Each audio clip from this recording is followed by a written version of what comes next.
Sitting on your ass in front of an idiot box won't get you any success. It won't better your social life, and it sure as hell won't get you laid. But it has shown me many awful things that I'll be able to keep with me. I'll always remember one program in particular that has had me out of my seat, going through my neighborhood, looking for the key to my own safety. It's all because of one of the programs I hate, infomercials. I hate nothing more than seeing paid programming instead of an actual title. No info, no story, just some host selling America its next useless gadget. What made this infomercial much more different from all the others was not so much what they were advertising, but how they were advertising it. It was roughly 15 minutes long and was aired late at night, like most infomercials are. More and more, as hours pass, a new question pops into my head. Recently, I asked myself, how did it air without struggle during the storm? Just a few minutes ago, I asked, who put that up for the cable company to air? And how did it even air on TV? My mind can never stay at rest, I swear. It was roughly a month and a half ago when I was up late during a humid summer night. I believe it was around 3 a.m. and it was storming out. As I was sitting on my gradually flattening ass in front of the idiot box, I started to get a little annoyed at the searching for signal message played for prolonged periods of time. When it did disappear, it was temporary, and sometimes all that would play would be a digital glitch of whatever was playing at that moment. Then right back to searching for the goddamn signal. After it went on like this for a while, I focused my attention back on the TV, and it appeared to be a bog or swamp of some sort. Bullfrogs' booming voices could be heard, dragonflies could be seen, as well as lily pads and dirty, muddy water. I took more notice of the scenery because it seemed to hold a sacred place in my mind. I paid no attention to the mumble of voices in the background. It was 3:18 when an Indonesian man stepped in front of the camera. Finally, something was going to happen, only to be bullshitted again for another minute.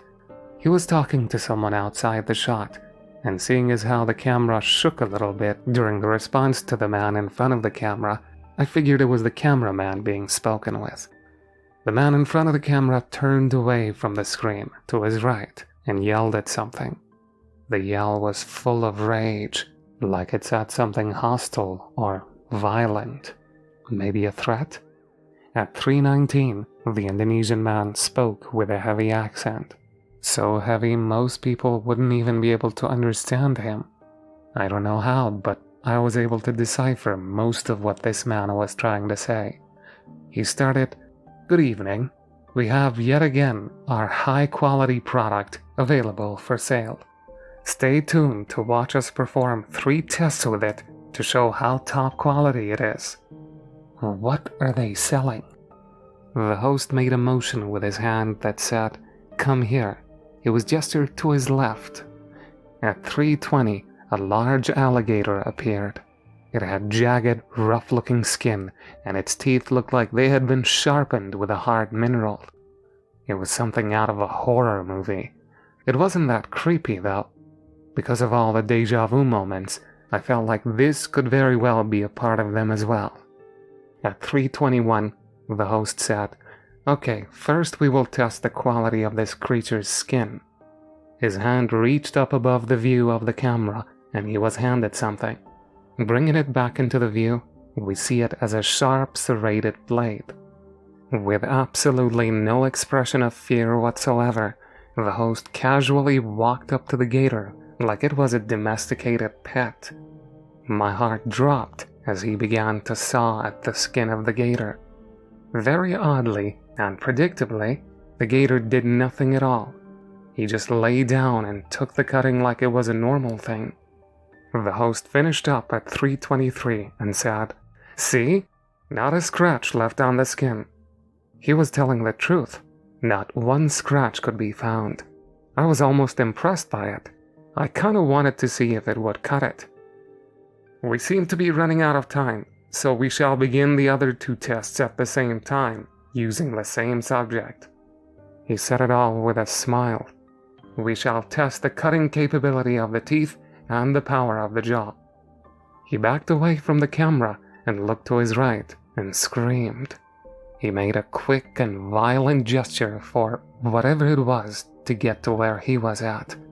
Screaming could be heard off screen, and the host got fed up and walked towards the source of the scream. At 3:25, the host walked back into the shot with someone over his shoulder, fighting him to let them down. It appeared to be a teenage girl. She had jeans on, which seemed to be dirty from mud, and a long-sleeve shirt. She wasn't from where that infomercial was being filmed. She had no accent, and in fact sounded American.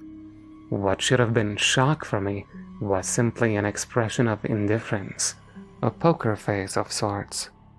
The host was having trouble controlling the girl and gestured for the help of the cameraman. The view shook once, and a fat man wearing a dirtied shirt with khaki shorts was now in the view.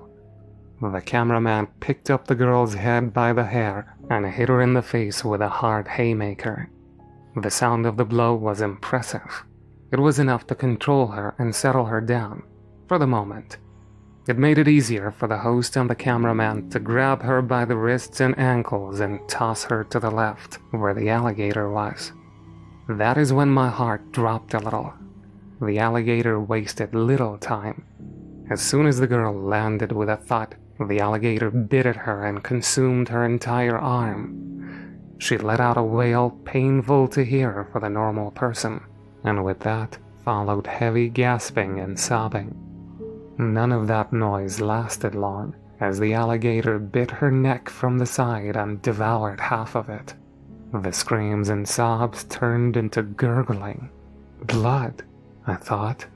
The alligator let go of the neck and dug into everything else, like it were a feast before death. It went from the neck to the head, consuming it whole. The cracking and crushing sound of the skull made me flinch a little bit.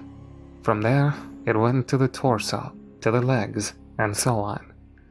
At 3:28, there was no longer a corpse for the alligator to tear. Body pieces were all over the swampy floor. Even the nearby water had a faint red tint in it. The camera then went back to the host, who said nothing. He just stared into the camera. He stared through the TV. He stared into me.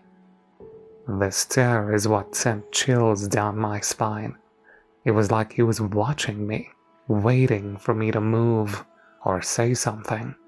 When I did move, his eyes followed. And this continued until 3:29, when he said, "Order it soon, because we are running low on supplies."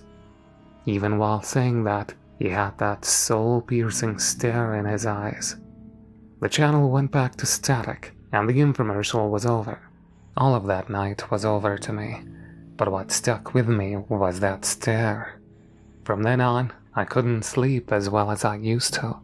When I closed my eyes, I saw his.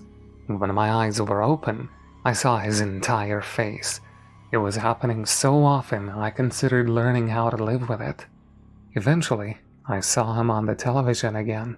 His entire face with the stare would be on for 5 minutes, then it would cut back to regular programming. I grew fed up with it. I didn't want to see his face anymore. I ended up tossing out the satellite receiver and started reading to forget about him.